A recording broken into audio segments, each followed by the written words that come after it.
A paz do Senhor Jesus, Deus abençoe. Quero convidar você a meditar no Salmo de número 11, versículo 1, que diz: No Senhor confio, como pois me dizeis, foge para o monte como um pássaro? Pois eis que os ímpios armam o seu arco, põem a sua flecha na corda, para atirarem as ocultas, os retos de coração. Quando os fundamentos são destruídos, que pode fazer o justo?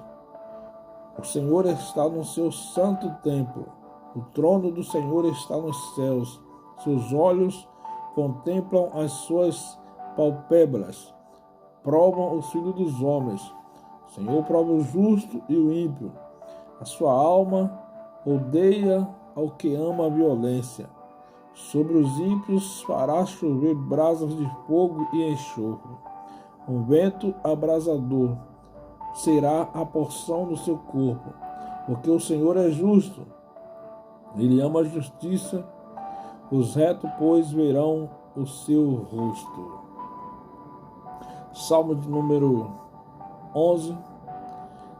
Esse salmo não se sabe bem o contexto em qual ele se encaixa, falando de Davi, mas provavelmente esse texto ele se enquadra lá por 1 Samuel, capítulo 24 e o capítulo 26, onde por duas vezes Saul ele vai em busca de Davi para o matar.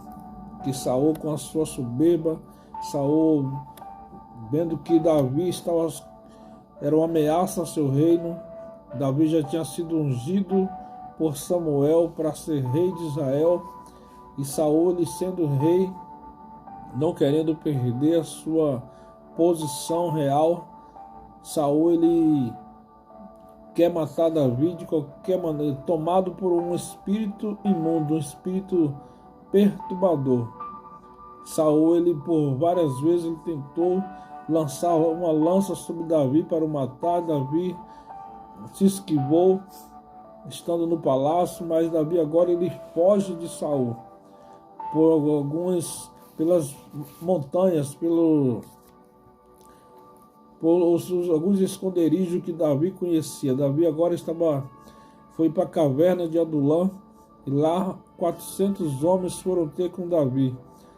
Começaram a juntar homens endividados, homens com problemas, foram procurar Davi. Então Davi agora ajuntou 400, depois mais 200. Davi agora tinha 600 homens que andavam com ele. E Saul sempre tentando matar Davi. Saul ele pega 3.000 homens, está lá em Samuel, 1 Samuel 24. Davi ele estava numa caverna no deserto lá de Gen-Ead, chamado por esse nome. Saul ele pega 3.000 homens e ele vai até onde Davi estava.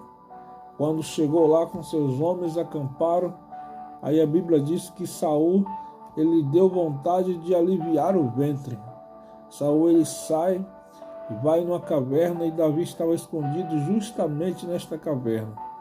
E Davi ele corta um pedaço da orla de Saul da sua roupa, sem ele ver, e depois, quando Saul ele sai, está no meio dos seus homens, Davi ele grita da Saul de longe e mostra a orla das suas vestes. Teve a oportunidade de matar Saul, mas não matou. Saul agora ele, vendo que Davi não fez mal para ele, Saul agora ele deixa Davi e ele vai embora. Talvez seja nesse contexto que esse salmo se encaixa, porque aqui diz no primeiro: no Senhor confio, como pois me dizeis, foge para o monte como um pássaro? Há um dizer que diz que aquele que não deve não teme. Se você não deve nada, se alguém está aí tentando mal contra a tua vida, por que fugir? Entrega o teu caminho ao Senhor, confia no Senhor. As batalhas nossas é vencida pelo Senhor, quando nós entregamos nas mãos do Senhor. O Senhor ele vence as nossas batalhas. No Samuel 26 também a história é semelhante. Saul novamente ele vai até Davi. Saul dormindo, Davi toma a lança dele, toma uma vasilha de água que ele estava, todos os soldados tudo dormindo, e Deus sempre dando livramento para Davi. Talvez seja esse o contexto. Não sabemos o certo, mas pode ser isso. O importante é que Deus, ele livra-nos dos nossos inimigos. Não podemos fugir dos nossos problemas. Deus, ele é maior do que os nossos problemas, os nossos conflitos, os nossos inimigos do homem. O inimigo do homem, que são aqueles que talvez possa até dizer que são nossos amigos, mas é esses que se revoltam, que se vira contra nós, contra mim, contra você, quando estamos servindo ao Senhor, quando Deus ele está nos abençoando. Pois eis que os ímpios armam um arco, põem as suas flechas na corda, para atirares as ocultas aos retos de coração. O ímpio. O texto desse salmo ele diz que Deus salva os retos e castiga o ímpio. Os ímpios eles atiram arcos, atiram flechas. O que é isso? Quer dizer que nós somos bombardeados todos os dias pelos ímpios, pelas autoridades, ventos de doutrina contra a palavra de Deus, as leis. Quando os fundamentos são destruídos, o que fazer o justo? O que fazer o justo quando os fundamentos são destruídos? Porque temos um princípio a prezar, a guardar. Esses fundamentos, a Bíblia diz em 1 Coríntios capítulo 3, verso 11, diz que porque ninguém pode lançar outro fundamento além do que já está posto, o qual é Cristo. Então, quando esses fundamentos quando atiram flechas contra esses fundamentos, o que fazer? Mas em Romanos capítulo 13, também verso 1 vai dizer, porque ninguém... Romanos 13, verso 1 diz, toda alma esteja sujeita às autoridades superiores, porque não há autoridade que não venha de Deus, e as que existem foram ordenadas por Deus. Então, quando esses fundamentos são prejudicados, são feridos, o que fazer? Simplesmente crermos em Deus e continuar nesse firme fundamento que é Cristo. Ninguém pode pôr outro fundamento além do que já está proposto. Esse fundamento é Cristo. Mas o Salmo ele diz aqui, o salmista ele diz, o Senhor está no seu santo templo, o trono do Senhor está nos céus. Os seus olhos contemplam, as suas pálpebras provam os filhos dos homens. Nós somos provados, somos bombardeados com essas flechas que os ímpios atiram contra os princípios, contra a palavra de Deus. O que fazer? Simplesmente continuar servindo a Deus e crendo na sua palavra. Porque eu tenho João Calvino, ele disse que um cão late quando seu dono é atacado. Eu seria um covarde se visse a verdade divina ser atacada e continuasse em silêncio, sem fazer, sem dizer nada. Um cão, ele late quando seu dono é atacado. E eu seria um covarde se eu visse a palavra de Deus, a verdade sendo atacada, e eu ficar sem falar nada, sem defender a verdade, sem defender a palavra de Deus. São princípios e valores que são inegociáveis. Carta de Paulo a Timóteo. Carta de Paulo a Timóteo no capítulo 1, capítulo 3, versículo 1, diz assim: sabe, porém, isto, que nos últimos dias sobrevirão tempos penosos, pois os homens serão amantes de si mesmos, gananciosos, presunçosos, soberbos, blasfemos, desobedientes a seus pais, ingratos, ímpios, sem afeição natural, implacáveis, caluniadores, incontinentes, cruéis, inimigos do bem. Palavra de Deus. Carta de Paulo a Timóteo, como se fosse escrita hoje para os nossos dias. Que haveria tempos difíceis, o qual sofreria a sã doutrina, seria atacada, porque os homens iriam de mal a pior, tendo aparência de piedade, mas negando-lhe o poder, afasta-te também desses.